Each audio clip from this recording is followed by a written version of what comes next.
अंतर ऋषियों के पूछने पर किस कामना की पूर्ति के लिए कितने पार्थिव लिंगों की पूजा करनी चाहिए, इस विषय का वर्णन करके सूत जी बोले, महर्षियों, पार्थिव लिंगों की पूजा कोटि कोटि यज्ञों का फल देने वाली है। कलयुग में लोगों के लिए शिवलिंग पूजा का जैसे ज्येष्ठ दिखाई देता है वैसे दूसरा कोई साधन नहीं है। यह समस्त शास्त्रों का निश्चित सिद्धांत है। शिवलिंग भोग और मोक्ष देने वाला है। लिंग 3 प्रकार के कहे गए हैं, उत्तम, मध्यम और अधम, जो 4 अंगुल ऊंचा और देखने में सुंदर हो तथा वेदी से युक्त हो। उस शिवलिंग को शास्त्र यश महर्षियों में उत्तम कहा है। उससे आधा मध्यम और उससे आधा अधम माना गया है। इस तरह 3 प्रकार के शिवलिंग कहे गए हैं जो उत्तरोत्तर श्रेष्ठ है। ब्राह्मण, क्षत्रिय, वैश्य, शूद्र अथवा विमोल शंकर कोई भी क्यों न हो, वह अपने अधिकार के अनुसार वैदिक अथवा तांत्रिक मंत्र से सदा आदर पूर्वक शिवलिंग की पूजा करें। ब्राह्मणों, महर्षियों, अधिक कहने से क्या लाभ। शिवलिंग का पूजन करने में स्त्रियों का तथा अन्य सब लोगों का भी अधिकार है। द्विजों के लिए वैदिक पद तीजे से ही शिवलिंग की पूजा करना श्रेष्ठ है, परंतु अन्य लोगों के लिए वैदिक मार्ग से पूजा करने की समिति नहीं है। वेदज्ञ द्विजों को वैदिक मार्ग से ही पूजन करना चाहिए, अन्य मार्ग से नहीं। यह भगवान शिव का कथन है। दधीचि और गौतम आदि के श्राप से जिनका चित्त दग्ध हो गया है, उन द्विजों की वैदिक कर्म में श्रद्धा नहीं होती। जो मनुष्य वेदों तथा स्मृतियों में कहे हुए संत कर्मों की अवहेलना करके दूसरे कर्मों को करने लगता है, उसका मनोरथ कभी सफल नहीं होता। इस प्रकार विधि पूर्वक भगवान शंकर का नववेदात पूजन करके उनकी त्रिभुवनमयी 8 मूर्तियों का भी वही पूजन करें। पृथ्वी, जल, अग्नि, वायु, आकाश, सूर्य, चंद्रमा तथा यजमान, ये भगवान शंकर की 8 मूर्तियाँ कही गई है। इन मूर्तियों के साथ साथ सर्व, भव, रुद्र, उग्र, भीम, ईश्वर, महादेव तथा पशुपति, इन नामों की भी अर्चना करें। तंत्र, चंदन, अक्षत और बिलपत्र लेकर वहाँ ईशान आदि के कर्म से भगवान शिव के परिवार का उत्तम भक्ति भाव से पूजन करें। ईशान नदी, चंड, महाकाल, भृंगी, बुर्स, स्कंद, कमदीश्वर, सोम तथा शुक्र, ये 10 शिव के परिवार हैं जो क्रमशः ईशान आदि 10 दिशाओं में पूजनीय है।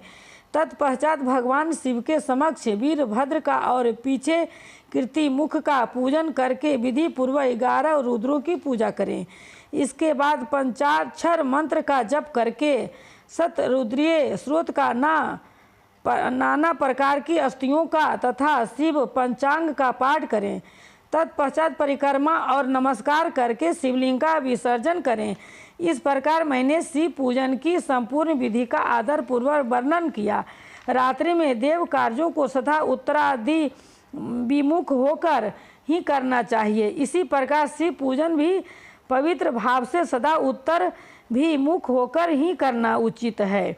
जहाँ शिवलिंग स्थापित है उसे पूर्व दिशा का आश्रय लेकर नहीं बैठना या खड़ा होना चाहिए, क्योंकि वह दिशा भगवान शिव के आगे या सामने पड़ती है। इस देव का सामना रोकना ठीक नहीं। शिवलिंग से उत्तर दिशा में भी ना बैठें, क्योंकि उधर भगवान शंकर का वामांग है जिसमें शक्ति स्वरूप देवी उमा विराजमान है। पूजन को शिवलिंग से पश्चिम दिशा में भी नहीं बैठना चाहिए, क्योंकि वह आराध्य देव का पृष्ठभाग है।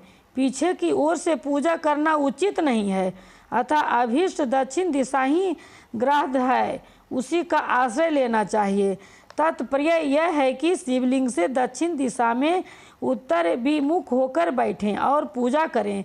विद्वान पुरुष को चाहिए कि वह भस्म का त्रिपुंड लगाकर, रुद्राक्ष की माला लेकर तथा बिलपत्र का संग्रह करके ही भगवान शंकर की पूजा करें। इनके बिना नहीं। मुनीश्वर शिव पूजन आरंभ करते समय यदि भस्म न मिले तो मिट्टी से भी ललाट में त्रिपुंड अवश्य कर लेना चाहिए।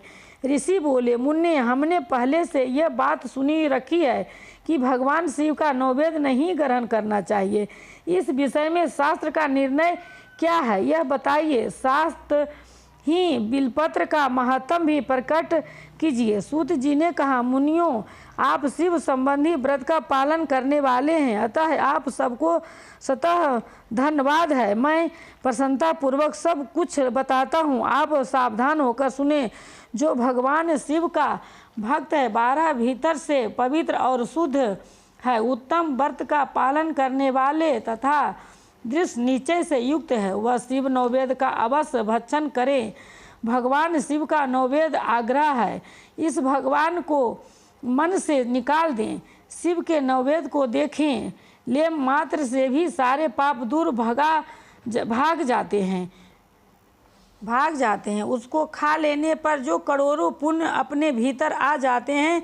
आए हुए शिव नववेद को सिर झुकाकर प्रसन्नता के साथ ग्रहण करें और प्रयत्न करके शिव संपूर्ण पूर्वक उसका भक्षण करें। आए हुए शिव नववेद को जो यह कहकर कि मैं इसे दूसरे समय में ग्रहण करूँगा, लेने में विलम्ब कर देता है, वह मनुष्य निश्चय ही पाप से बंध जाता है। जिसने शिव की दीक्षा ली हो, उस शिव भक्त के लिए यह शिव नववेद अवश्य भक्षणीय है। ऐसा कहा जाता है, शिव की दीक्षा से युक्त शिव भक्त पुरुष के लिए सभी शिवलिंगों का नववेद शुभ एवं महाप्रसाद है, अतः वह उसका अवश्य भक्षण करें। परंतु जो अन्य देवताओं की दीक्षा से युक्त है और शिव भक्ति में भी मन को लगाए हुए हैं, उनके लिए शिव नववेद भक्षण के विषय में क्या निर्णय है, इसे आप लोग प्रेम पूर्वक सुने। ब्राह्मणों, जहाँ से शालिग्राम शिला की उत्पत्ति होती है, वहाँ के उत्पन्न लिंग में रस लिंग, पर द लिंग में पाषाण रजत तथा सुवर्ण से निर्मित लिंग में देवताओं तथा सिद्धों द्वारा प्रतिष्ठित लिंग में केसर निर्मित लिंग में स्फटिक लिंग में रत्न निर्मित लिंग में तथा समस्त ज्योतिर्लिंग में विराजमान भगवान शिव के नववेद का भक्षण चंद्रनायन के व्रत के समान पुण्य जनक है। ब्रह्म हत्या करने वाला पुरुष भी यदि पवित्र होकर शिव निर्माल्य का भक्षण करके उसे सिर पर धारण करे तो उसका सारा पाप शीघ्र ही नष्ट हो जाता है। पर यहाँ चंड का अधिकार है, वहाँ जो शिव निर्माल्य हो उसे साधारण मनुष्यों को नहीं खाना चाहिए। जहाँ चंड का अधिकार नहीं है, वहाँ के शिव निर्माल्य का सभी को भक्तिपूर्वक भोजन करना चाहिए। बाण लिंग, नर्मदेश्वर, लोहे निर्मित स्वर्णदि, धातुमय लिंग, सिद्ध लिंग, जिन लिंगों की उपासना से किसी ने सिद्ध प्राप्त की है अथवा जो सिद्धों द्वारा स्थापित है, वे लिंग समय भूम लिंग इस समय लिंगों में तथा शिव की प्रतिमाओं, मूर्तियों एवं चंड का अधिकार नहीं हो। जो मनुष्य शिवलिंग को विधि पूर्वक स्नान कराकर उस स्नान के जल का 3 बार आचमन करता है, उसके कायिक, वाचिक और मानसिक तीनों प्रकार के पाप यहाँ शीघ्र नष्ट हो जाते हैं। जो शिव नववेद पत्र, पुष्प, फल और जल आग्रह है, वह सब भी शालिग्राम शिला के स्पर्श से पवित्र ग्रहण के योग हो जाता है। मुनीश्वरों, शिवलिंग के ऊपर चढ़ा हुआ जो द्रव्य है वह आग्रह है। जो वस्तु लिंग स्पर्श से रहित है, अर्थात जिस वस्तु को अलग रखकर शिव जी को निवेदित किया जाता है, लिंग के ऊपर चढ़ाया नहीं जाता, उसे अत्यंत पवित्र जानना चाहिए। मुनीश्वरों, इस प्रकार नववेद के विषयों में शास्त्र का निर्णय बताया गया।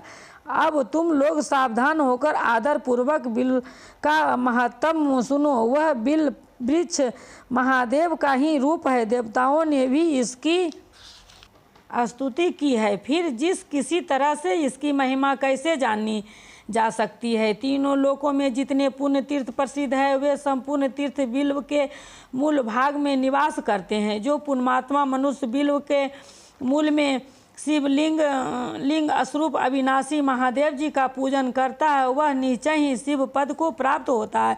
जो बिल्व की जड़ के पास जल से अपने मस्तक को सींचता है, वह संपूर्ण तीर्थों में स्नान का फल पा लेता है और वही इस भूतल पर पावन माना जाता है। इस बिल्व की जड़ के परम उत्तम थालों के जल से भरा हुआ देखकर महादेव जी पूर्णतः संतुष्ट होते हैं। जो मनुष्य गंध, पुष्प आदि से बिल्व के मूल भाग का पूजन करता है, वह शिवलोक को पाता है और इस लोकों में भी उसकी सुख संपत्ति बढ़ती है। जो बिल्व की जड़ के समीप आदर पूर्वक दीपावली जलाकर रखता है वह तत्व ज्ञान से संपन्न हो भगवान महेश्वर में मिल जाता है।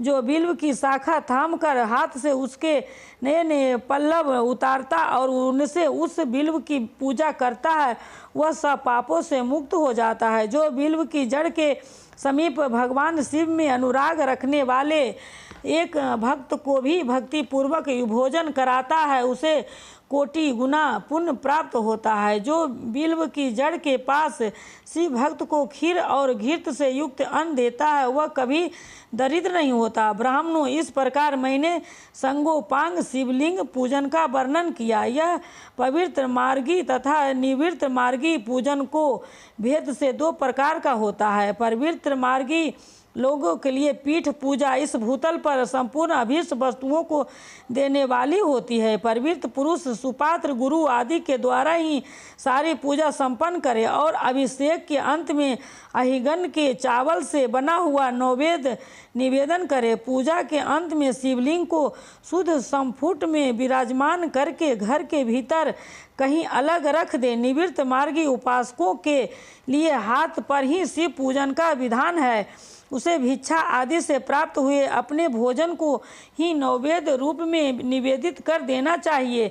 निवृत्त पुरुषों के लिए सूक्ष्म लिंग ही श्रेष्ठ बताया जाता है। वे विभूति से पूजन करें और विभूति को ही नैवेद्य रूप से निवेदित भी करें। पूजन करके उस शिवलिंग को सदा अपने मस्तक